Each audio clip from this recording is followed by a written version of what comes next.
joined now by Ambassador Mark Regev, the senior advisor to Israel Prime Minister Netanyahu and former ambassador to the United Kingdom. He joins me live from Tel Aviv. Mr. Regev, thank you very much indeed for joining me.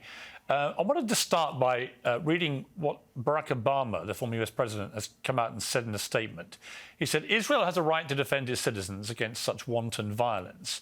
But even as we support Israel, we should also be clear that how Israel prosecutes this fight against Hamas matters, and it must abide by international law. He says the world is watching, and any Israeli military strategy that ignores the human costs could ultimately backfire. Already thousands of Palestinians have been killed in the bombing of Gaza, many of them children, hundreds of thousands forced from their homes. The Israeli government's decision to cut off food, water and electricity to a captive civilian population threatens not only to worsen a growing humanitarian crisis, it could further harden Palestinian attitudes for generations, erode global support for Israel, play into the hands of Israel's enemies and undermine long-term efforts to achieve peace and stability in the region.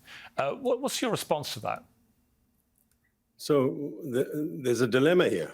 On one hand, we want to hit Hamas and destroy its military machine and end its political rule over Gaza. And at the same time, of course, we don't want to see the civilian population of Gaza suffer unnecessarily. In many ways, they too are victims of Hamas's oppressive rule.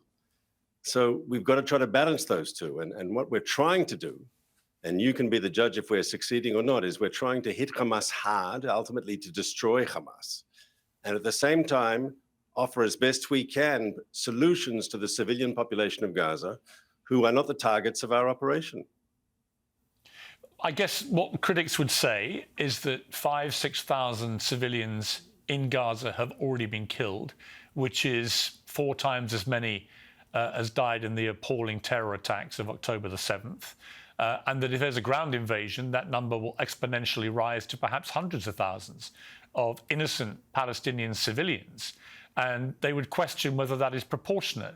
And also they would say, well, it's fine to say to Palestinian people, you've got to get out of northern Gaza. But if all their homes are getting leveled in the process, where do they go back to? Where do these people live at the end of this? What happens to them?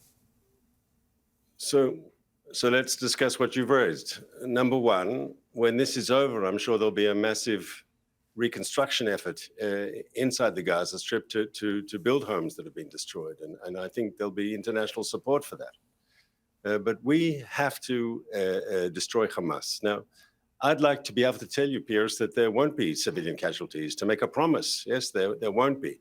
But that would be illogical. You've covered wars. You know there hasn't been a war in modern history where there haven't been civilians caught up in the crossfire. But what we can do as a democratic country is make a maximum effort to keep those casualties as low as is humanly possible. Now, you're right when you say to me that asking civilians to move from the north to the south, that's not easy. A lot of people, it's very difficult for them to move. I understand that. It can be very threatening to ask people to move. They don't like moving. But surely that is, in the real world, that is preferable to a situation where they're caught up in the crossfire and possibly be casualties.